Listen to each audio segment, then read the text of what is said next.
Welcome, everyone, to Creating a Family. Talk about adoption and foster care. I'm Dawn Davenport. I am the host of this show as well as the director of the nonprofit creatingafamily.org. Today, we're going to have a conversation with Dr. Bruce Perry about trauma. Dr. Perry is, as many people know, a child psychiatrist and a neuroscientist. He is the principal of the Neurosequential Network. He is a senior fellow of the ChildTrauma Academy. He is an adjunct professor at Northwestern University School of Medicine in Chicago. He is also the author of numerous books, including co-author along with Oprah Winfrey of What Happened to You? Conversations on Trauma, Resilience, and Healing. He is also, you might know him from an earlier book he wrote many years ago that was very popular called The Boy Who Was Raised as a Dog. This was a show we did a little while ago, and an interview we did a little while ago with Dr. Perry. It was one of our most popular interviews we did last year. It is such a good conversation that we're bringing it to you again. I hope you enjoy it as much as I have. Welcome, Dr. Bruce Perry, to Creating a Family, or maybe I should say welcome back, since we've talked with you in the past. That's right. Thank you for having me. Appreciate the opportunity.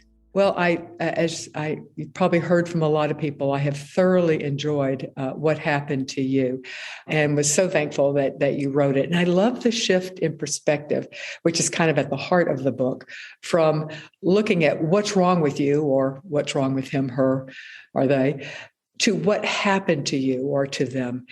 It's that ability to understand the senseless behavior, or potentially senseless behavior, by looking at what's behind it. And I think that's the heart of being trauma informed. Would you agree? I think that's a huge part of it. At the core of what I think are trauma informed approaches is an openness and curiosity about the person rather than having kind of a judgmental perspective. And I think that, obviously your listeners and you know a ton about this, because that's really at the heart of understanding foster and adoptive youth and children, that they've been through struggles, and that's playing a role in how they're functioning in the present. Mm-hmm. So what do you include as trauma? I mean, how severe does it have to be to impact us later in life? Well, Dawn, one of the biggest problems our field has had in the last 20 years is coming up with sort of a consensual agreement about what trauma means. And we still have that. There are people in our field, we'll hear people both in a professional environment, but really more kind of in the lay population, people will use the word trauma in a way that is different than the way you and I might talk about trauma. But from my perspective, one of the most important parts about that whole debate is to pay attention to the 3 E's, which really were part of what a big consensus panel of experts in the field got together, were convened by SAMHSA, and over time came up with what I think is a really useful way to frame an understanding of trauma. And the first one is, obviously, you want to understand the event or the events. Sometimes there are huge, major, obvious events. Like yesterday was the anniversary of Sandy Hook. That's a pretty obvious, big event, where you can imagine that would have a traumatic impact on people who were close or impacted by that event. And the second thing is the experience. All of us know that you can have multiple people in the same event, but they will have a very different experience. And it's interesting, because this is actually also very relevant for our work, that you may have a child who has a neurodevelopmental problem, let's say autism, and the event that's dysregulating for them, that makes them feel overwhelmed, might be a birthday party. But most people would look at the event and go, well, that's not a trauma. Going to birthday parties should be fun.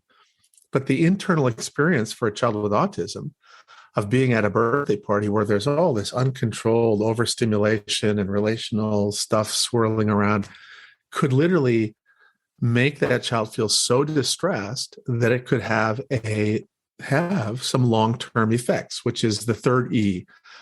And so this is part of the dilemma. This is part of what we're trying to study right now is how is it that one individual is able to weather a lot of these obvious adversities, whereas other individuals are exquisitely sensitive to transition, unpredictability, chaos, and so forth. And that's a big part of what we're trying to learn more about. And I hope will be the subject of your next book, the whole idea of resilience, healing, and what we can do about it. It seems like that's important. Yep. We hear foster, adoptive, and kinship parents say, and I'm using this with air quotes, well, she was only neglected. Is neglect less harmful than abuse? I actually think neglect is worse than some sort of action, some sort of like traditional physical or sexual abuse. Neither one of those are good. But the problem with neglect is that if during development you don't get sufficient stimulation in certain systems in the brain, and then you miss these critical windows during development, the opportunities to provide replacement experiences become harder and harder and harder and harder.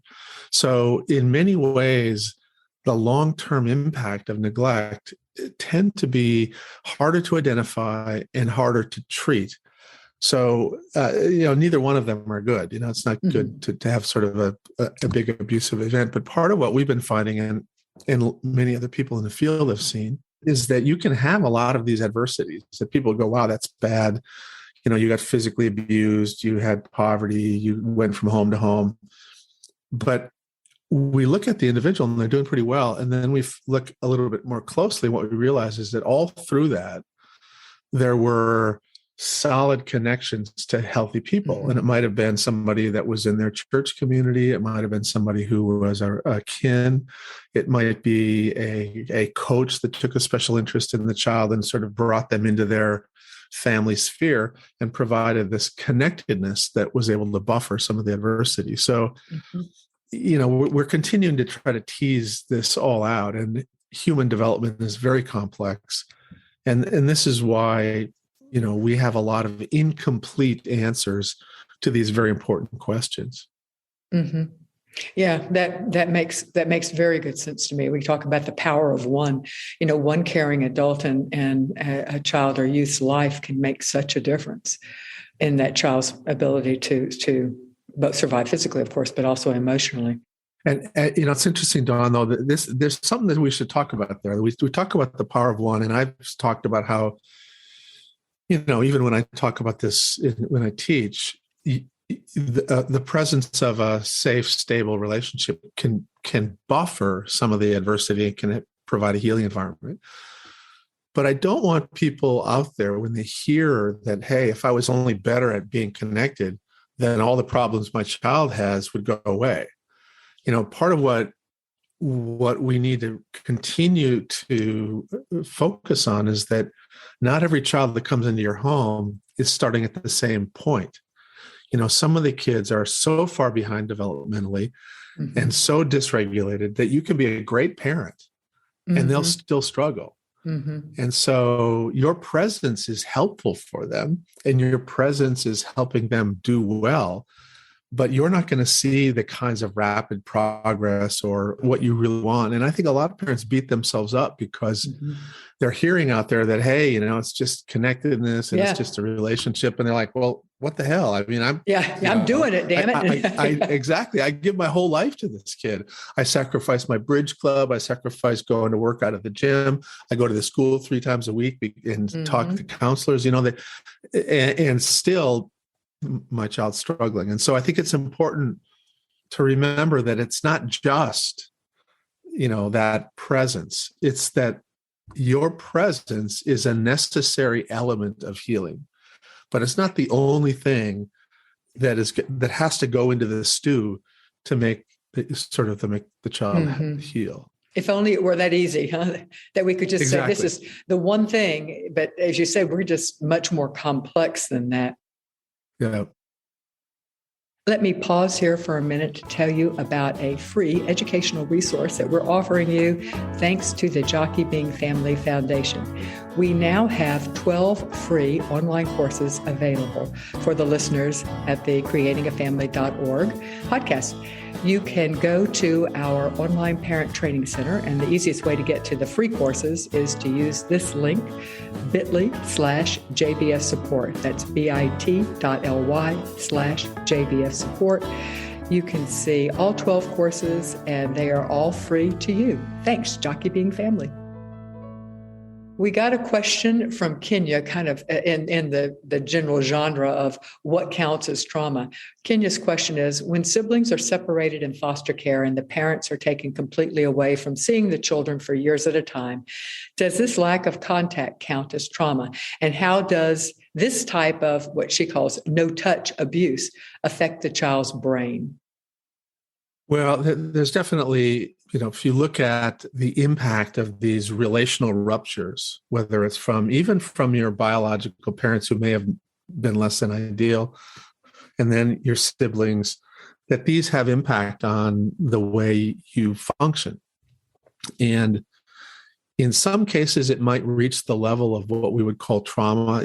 It's very, very kind of complex, but there are cases where a sibling may have been abusing another sibling. And so when those two are separated, it may actually allow the child who's been being abused by a sibling to get on a healthier trajectory. And so in that way, that might have been a very positive separation. In other times, there are siblings that are providing kind of these parentified interactions. They're protective, they're supportive, they care for these kids, their siblings. And then when those kids get separated, that can have a tremendously devastating impact. And so this is why we always talk about the need to get to know the individual child and their individual story. And what you will be able to do then is make better decisions about what kind of home, what kind of services, what kind of separations are going to be tolerable, and which ones are going to be potentially therapeutic, and which ones are going to be potentially catastrophic. Because we all tend to view these issues in a categorical way. So people say, "Oh, he doesn't believe in separation," or "Oh, he's only care. He thinks kinship is the only way to go." And I think any of that is just inaccurate, that you really need to try to understand the child's specific journey, and then look at what are your options and make the best decision based upon that. And there are times when kinship, there's no healthy kin. I mean, it's just the unfortunate reality. Or the kin who is around, as we've been doing listening sessions, and we've had a number of great grandparents who are raising children that have been in our listening sessions, and the ones that were there were great, but they can just age alone can make them right. Exactly.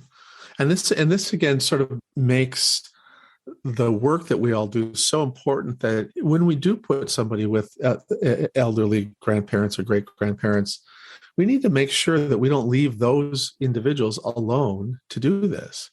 We need to shore them up. We need to give them resources and create a sort of this caregiving environment that has adequate supports for everybody involved. And this is, unfortunately, we're terrible at that. We tend to sort of, we'll take a really challenging child and we'll put that child with a family, and then we'll just disappear. And the system will go, "Hey, good luck with that." And then we wonder why the children end up back in the system. Exactly. We really need to be more systematic and more thorough in the way we understand and try to help these children and the families that are trying to help them. Yeah, I'm giving you a standing ovation right now. I agree. Amen. Does trauma at a younger age have a longer lasting impact or less because they're so young? Well, from everything that we've seen and everything that is being reported, the younger you have adversity, and then the pattern is important as well. So younger and more chronic leads to more problems. And it really has to do with the way the brain develops. The brain develops very rapidly in utero and then in the first years of life. And so when you have these catastrophic or less than ideal developmental experiences during those times, that's just going to make the biology of the brain have a harder time organizing properly. And then that has this huge cascade of additional problems. So in general, the earlier the adversity or the neglect, the more catastrophic it is. All right, that leads us to a question from Nancy. She says, we have a child who is chronologically 3 years old who had a non-accidental traumatic brain injury at 3 months of age. He has cerebral palsy, left hemiplegia, global aphasia, grand mal seizures, and his comprehension is about at the 18-month level.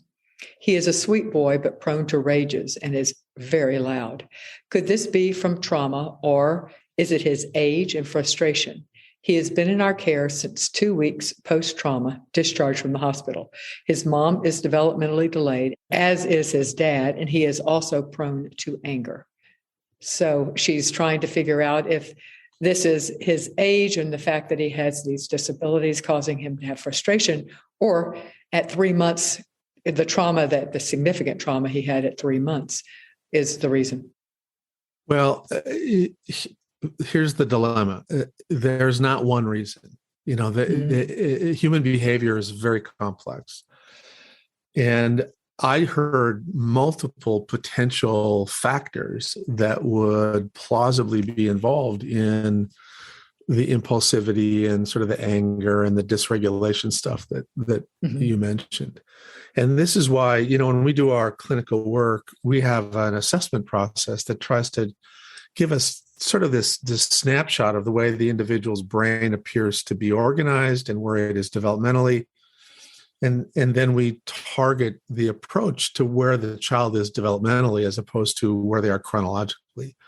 So if this child's developmentally like an 18-month-old, they're kind of entering the terrible twos. Mm-hmm. And so even under normal developmental trajectories, this time period is characterized by these kind of storms of behavior. And if you add in the difficulties with communication, the difficulties with movement, the difficulties with past trauma history, there's it's like a perfect storm.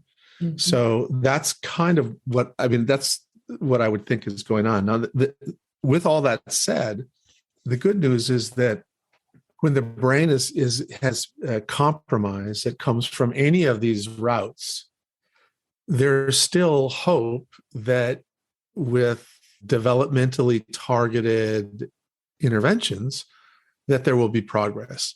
And the good news from the question is that this family clearly understands that you can be chronologically one age, but developmentally another age. Mm-hmm. And I think that as long as they're patient and consistent and do their very best to provide an array of developmental opportunities for the child, kind of meeting him where he is, that this child will make progress. Mm-hmm. Stephanie asks, how can parents help their children manage trauma if they don't know what the trauma was? Which honestly, for a lot of our families, we may have an inkling, we may not. We don't know oftentimes. And oftentimes our kids can't tell us either. So the vast majority of people who have developmental trauma, you will never know what the trauma was. You will never know. Mm-hmm. You may, as they get older, get some clues. If you find a specific set of interactions or activities make them really reactive and kind of make them blow up, then you might go, wow, it seems like he's really sensitive to men, or he overreacts under these circumstances. And you can get little clues, but the reality is, even with adults, we don't always know the full trauma narrative.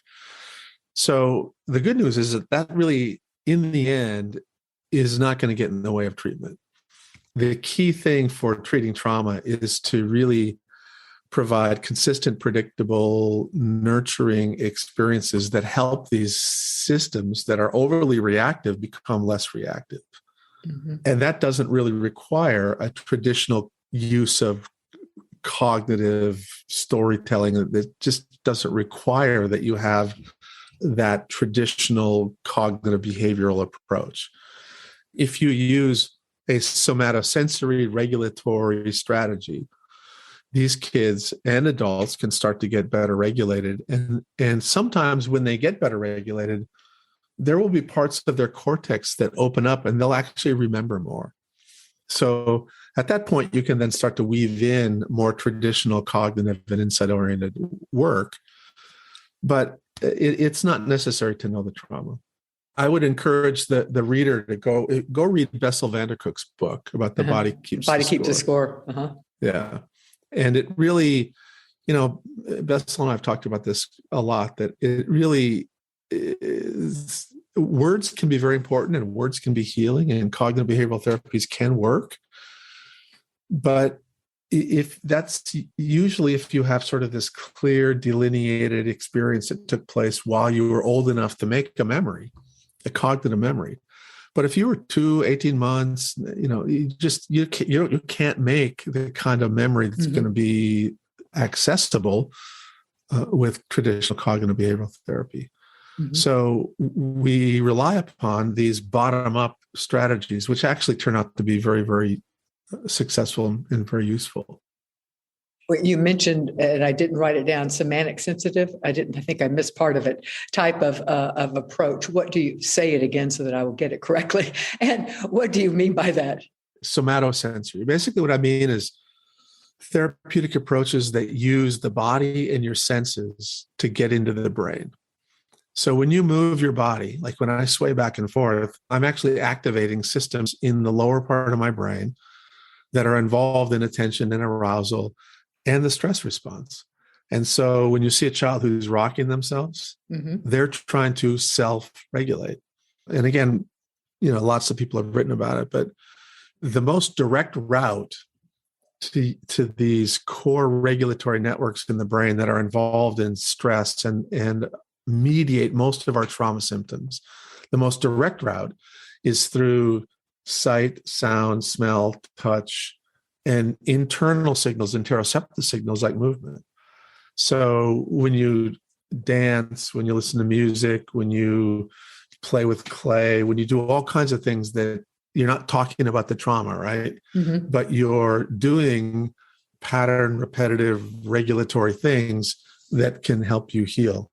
And that's, there are a lot of approaches that people use, animal-assisted therapy, EMDR. There's a whole, Pat Ogden's got a whole somatosensory package of treatment approaches. Mm-hmm.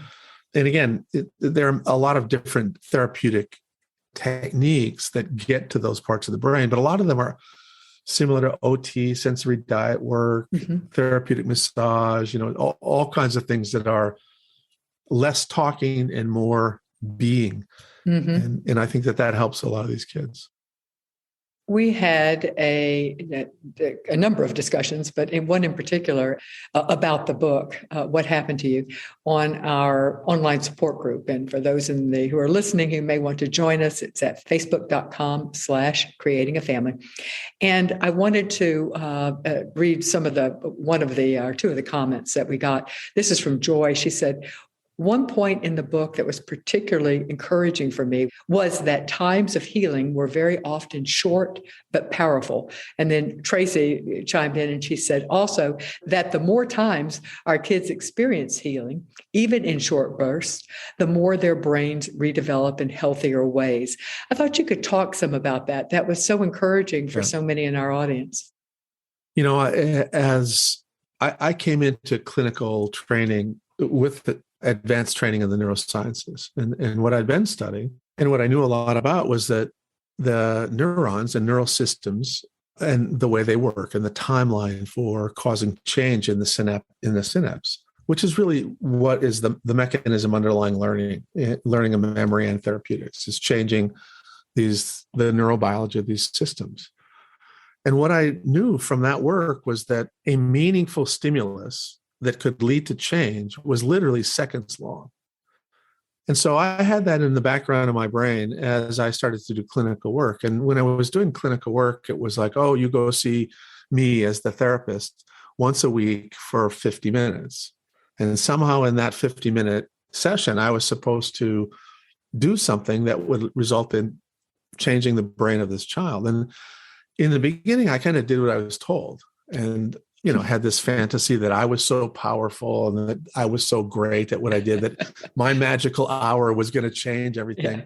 Not an hour, 50 minutes. No, 50 minutes. You were going to get it done in 50 minutes, by golly. Exactly. And so after I got off my arrogance chair, I realized, well, this is craziness. This just can't work. It just, and so I started to look around and see that the kids that were doing well were the kids that were connected to they'd been in foster care with one family for a year, and they'd connected to a sports team, and they were part of a community of faith. And I started to realize, wait a minute, they're not getting therapeutic moments from me. I mean, I might get a couple moments when I'm really right there, and there's this intense sense of presence and connection.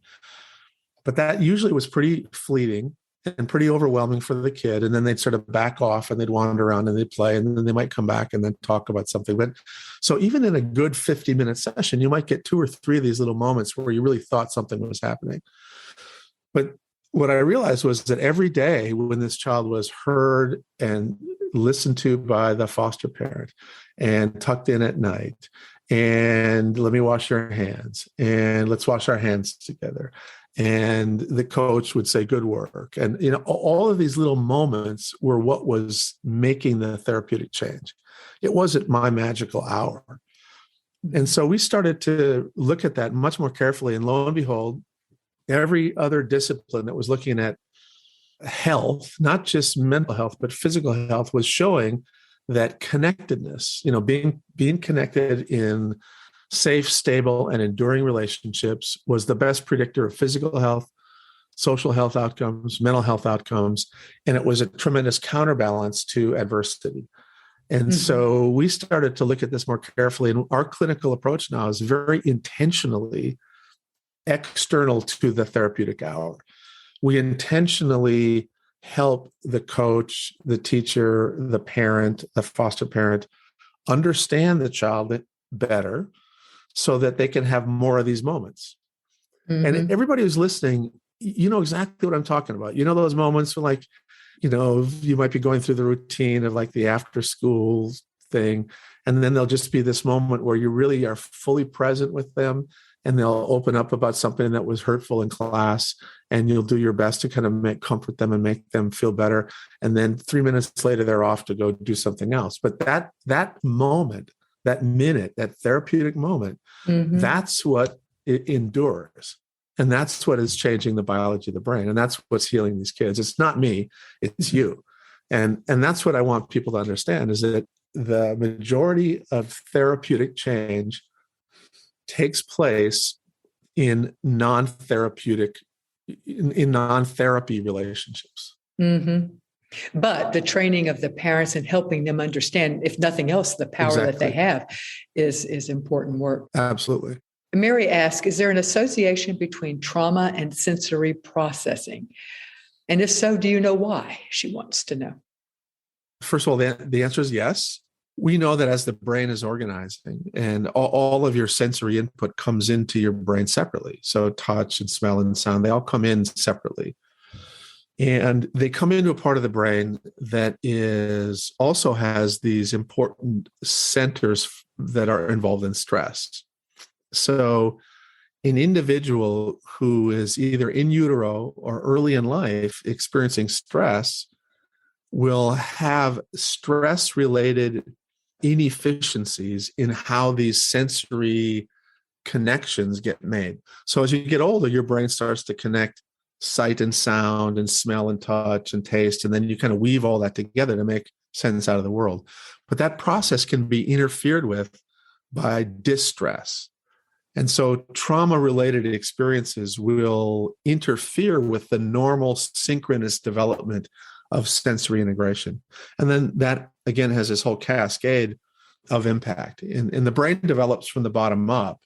And so one of the key things that happens early in life is that after you get this primary sensory integration, that helps you learn from all kinds of other new experiences. But if that primary sensory integration is kind of inefficient and not normal, then you can't benefit from subsequent new learning experiences the same way. And so it kind of leads to this cascade of risk. But again, it's very much related to developmental trauma. Mm-hmm. Don't you just love the way that Dr. Perry walks us through a deeper understanding of the impacts of trauma? If you're enjoying this, please subscribe or follow to the Creating a Family podcast. We have more interviews such as this. We cover the topic of trauma. We cover the topic of abuse, neglect, and how it impacts children on many of our shows. We have an extensive library, archived library, because we've been doing this podcast for, believe it or not, 14 years. So we have an extensive archive. So please go to whatever app you're using to listen to this and subscribe or follow Creating a Family. We have two questions that are, I think, related, so I'm going to read them both. Terry asks, how do you become unstuck on being a victim? My daughter is 18 and is struggling to become an adult, but constantly feels and acts as though she is still a victim from her past. She can't get past being a victim and struggles with manipulating others and self-loathing behaviors. She almost always finds a way to not be happy. The backstory here is she was a victim of domestic violence, sexual abuse, neglect, physical abuse, lack of food, emotional cruelty. She was removed at age 5 and adopted along with her brother at age 9. A similar question, or similar feeling anyway, is from Robin. She would like to know if you could discuss how trauma is related to sabotage of relationships, family events, life events, and opportunities.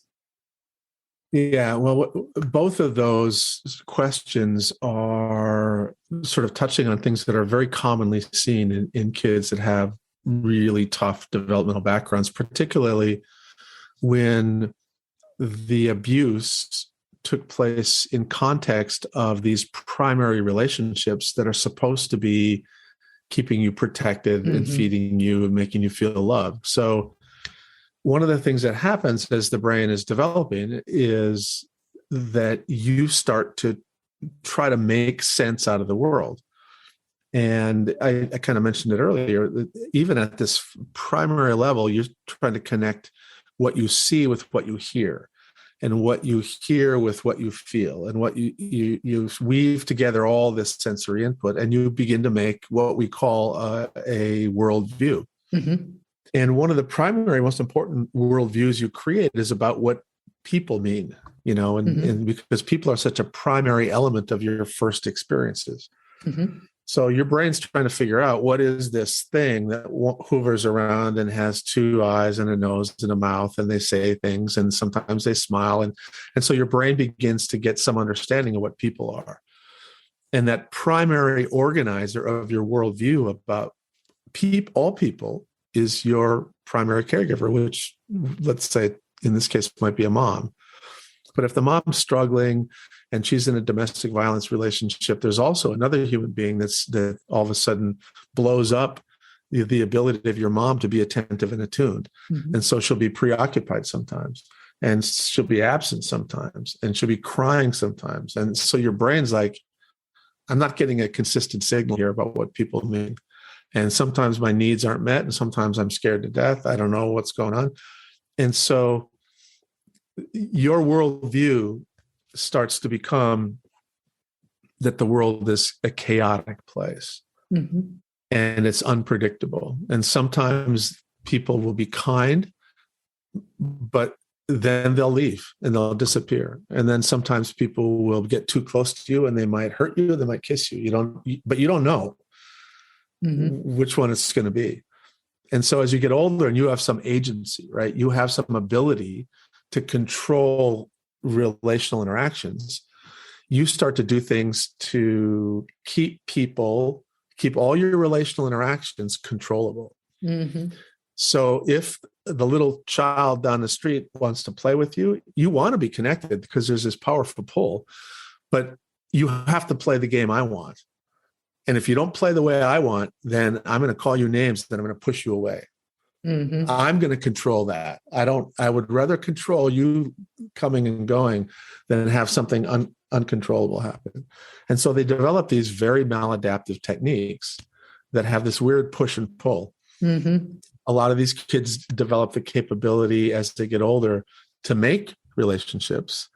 But then the relationship, if they can't control it, then they vilify that person. Mm-hmm. And, this is everybody who's an adoptive parent has had, not everybody, but many people have had the experience. They're the person that they love you the most, and yet they can't manage this intimacy. And then they also are the vilest to you. They'll push you away. Mm-hmm. They say the most hateful things to you.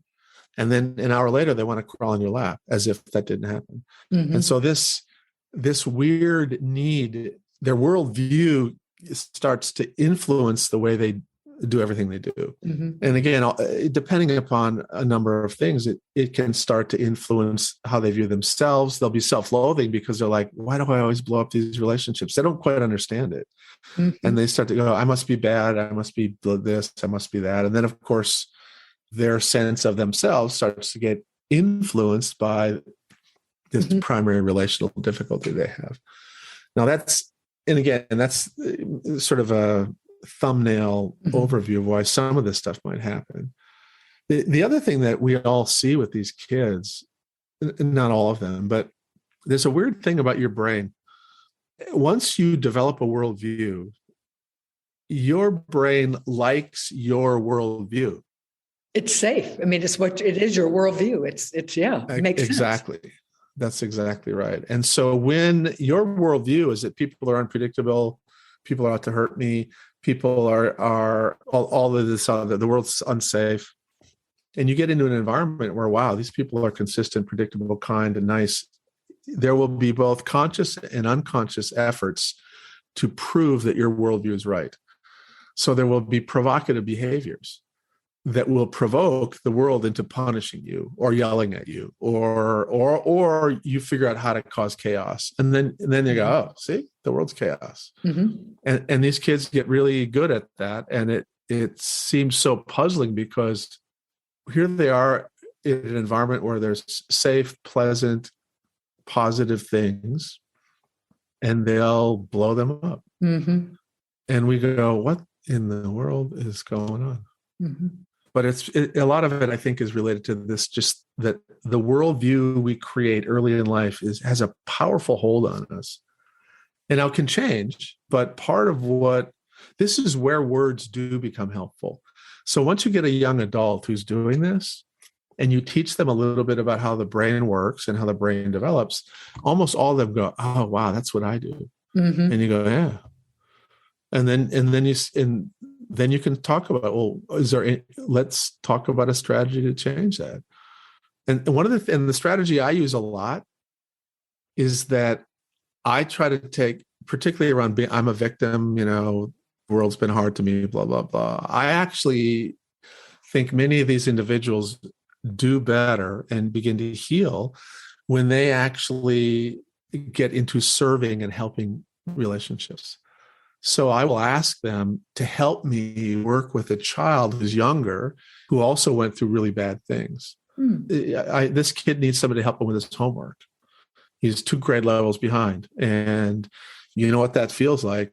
So how about if we pay you $15 an hour to tutor this kid? And pretty soon they have a sense of responsibility. They start to see little elements of, it's like looking in a mirror sometimes. Mm-hmm. And then they can engage. It's very rare that they use that relationship in a pathological way. They almost always feel more competent. They feel comfortable. They take pride in helping this other person, and that's what we find. So we'll have somebody who's really good at sport.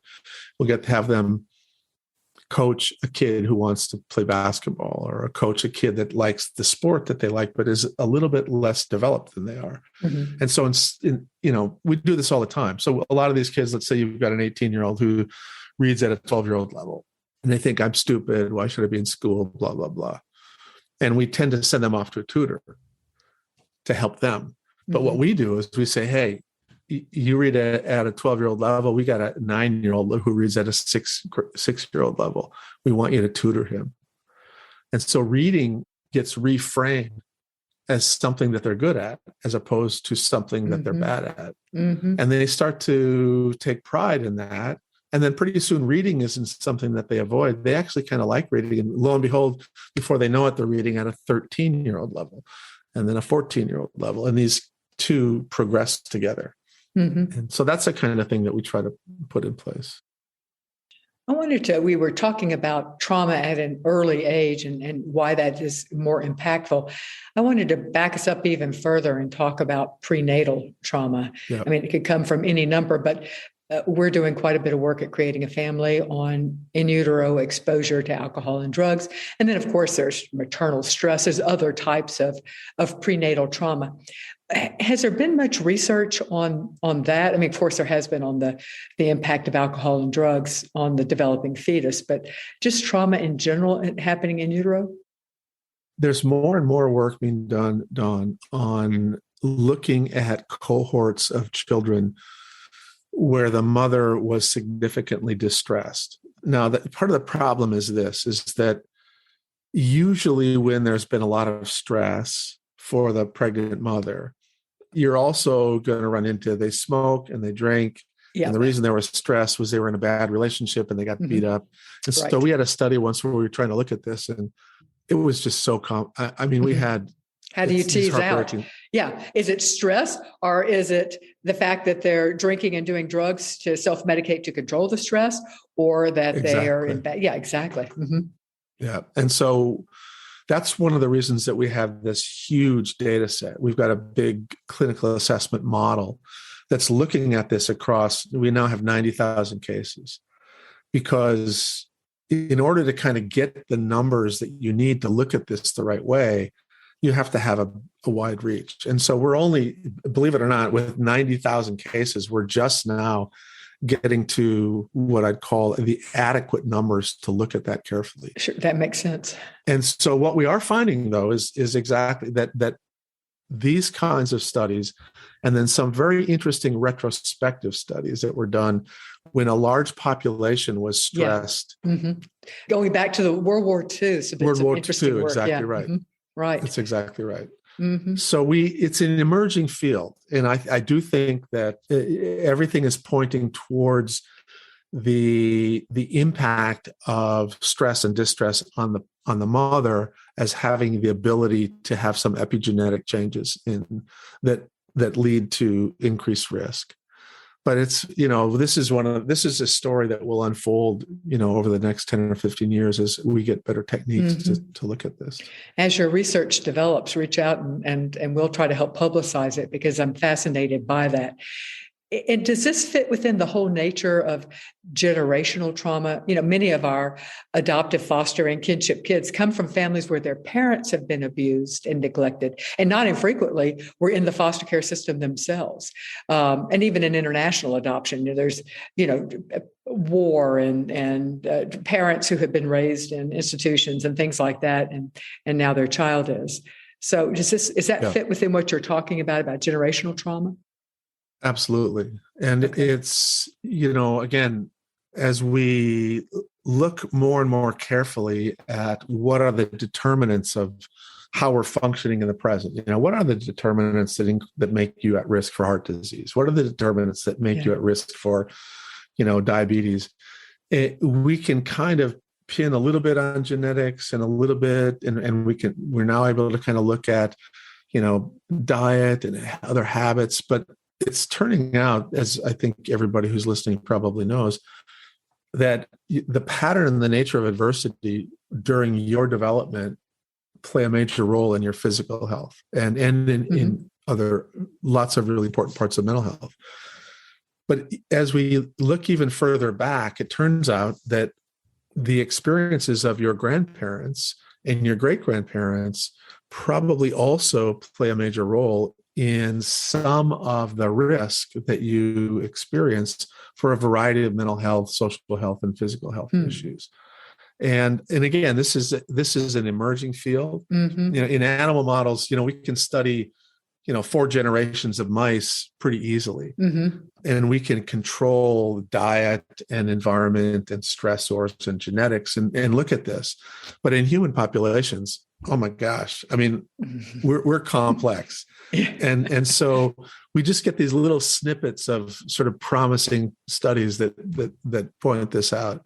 But I think there's no doubt right now that there is a heritability to traumatic experience and adversity. And part of that heritability is epigenetic, and part of it is in the way you parent. And so I think both of those are very important. And again, our experience is very much like what you're describing. In the most challenged kids that we work with, their parents who really struggled being good parents, they grew up in environments that were terrible. Mm-hmm. And then you look at their parents. And so we actually have some interesting data of 4 generations of transgenerational trauma where we've looked at this. And one of the heartbreaking things we see is that as a child, and this has happened in a couple of generations, as a child starts to heal basically and get more developmentally mature and capable than their parent, the parents start to undermine the child's progress in ways that are sometimes subtle, but a lot of times in ways that are really overt and very destructive. And so those of you who do clinical work out there, one of the things that you may have seen is that you'll have a child and you start making progress, and all of a sudden the parent stops bringing the child. Mm-hmm.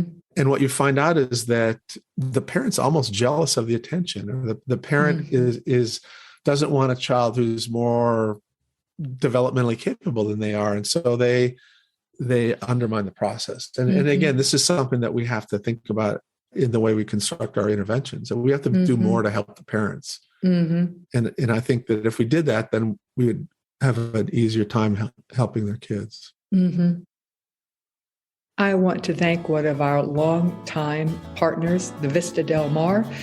They are a licensed nonprofit adoption agency with over 65 years of experience helping to create families. They offer home study only services, as well as full service infant adoption, international home studies, as well as international post-adoption support, and a foster to adopt program. You can find them online at vistadelmar.org/adoption. Well, I want to end on by 2 questions that are on resilience and healing, because I feel like that's the key, and that's one of the things I love most about the book. But I'm going to take these 2 questions separately because they're coming at it from different angles. One is from Carrie. She says, my question is coming from the perspective as an adoptive and foster mom to some kids who have some pretty big behaviors.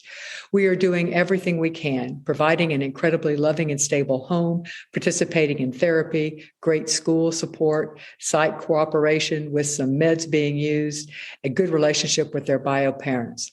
I am just looking for encouragement. Can we really grow these kids and help them live happy, well-adjusted lives? Not problem-free, but a life where after many years of love, they will come to find peace within themselves. It's really hard right now as they are 4 and 7 years old. I would just love to hear some success stories. I read What Happened to You, and it was the best resource I have read so far. So I want to say thank you. So do you have words for Carrie?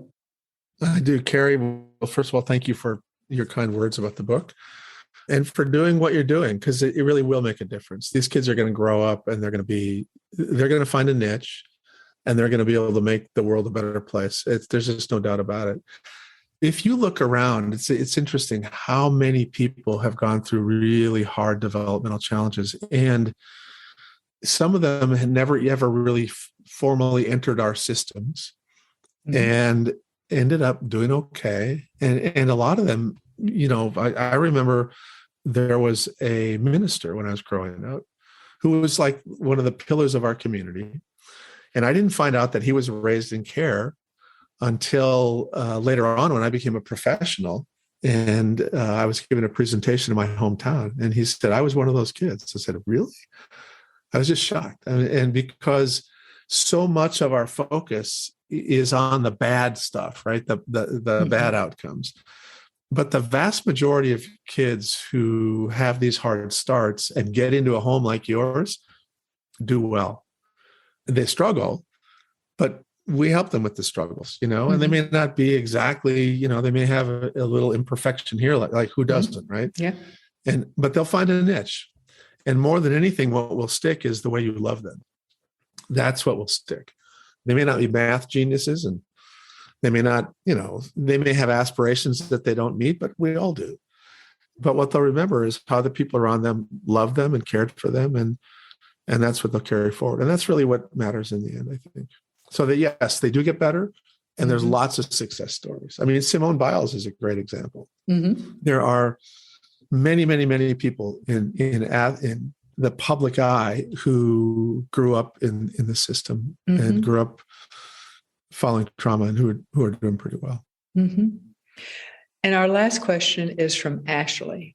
She says, I have 2 children, aged 8 and 6, who are currently in foster care because their father was abusive, and I stayed with him and allowed my children to witness the abuse. It ranged from name-calling to locking me in the basement for multiple days, withholding food from me. I was finally able to break the trauma bond and left him in February of 2021 and was found fit in August at court and will be getting my babies back in January of this next year, which is a blessing I am beyond grateful for. But since I allowed them to witness the abuse, it also taught them that the behavior was acceptable. And now they both have behavioral issues. They think it's funny to intentionally upset me and laugh when I try to explain how I feel about the way they are acting or behaving. They hit me and they throw things at me. I know they act this way because I allowed their father to behave the same way, showing them that it was okay. But I am trying so hard to help them understand that none of what their father did was okay. Is there any way to reverse the trauma? Is there any hope for my babies? Is there anything I should be doing that I am not? Well, first of all, I think it's wonderful that you made that decision. And I think you're going to continue to be a wonderful parent as you move forward. Even in the question, I could kind of get a sense that you're a little hard on yourself. Mm-hmm. First of all, it's going to be important that you reach out and get help for yourself and you get help for them. And there's nothing wrong with that. They need to learn healthier ways of expressing their emotions, healthier ways to interact and get what they want, which they can, but you need to not put the entire burden of that on your own shoulders. Mm-hmm. Take advantage of the schools, take advantage of the mental health system if you can connect with it to help you do that. And then just don't beat yourself up. Mm-hmm. Be patient with yourself and get the help you need to kind of get over this, because you had lots of trauma. And now, and again, the good news is there's every reason to believe that you can get past this. People can learn. Children will learn. I mean, your children love you, and they want you. In the end, they want to have a healthy, peaceful environment, and it'll happen. But it takes time. And, I also was thinking when reading Ashley's question, the other thing, she's also modeling for them someone who did break out of she's modeling, yes, she may have modeled acceptance in a bad way, but she's also modeling that you can change, and exactly how powerful that would be. What a wonderful lesson. Absolutely. Well, thank you so much, Dr. Bruce Perry, for being with us today. I loved the book. I highly recommend for everyone to get it. What Happened to You? Conversations of Trauma, Resilience, and Healing. Thank you so much for being with us today.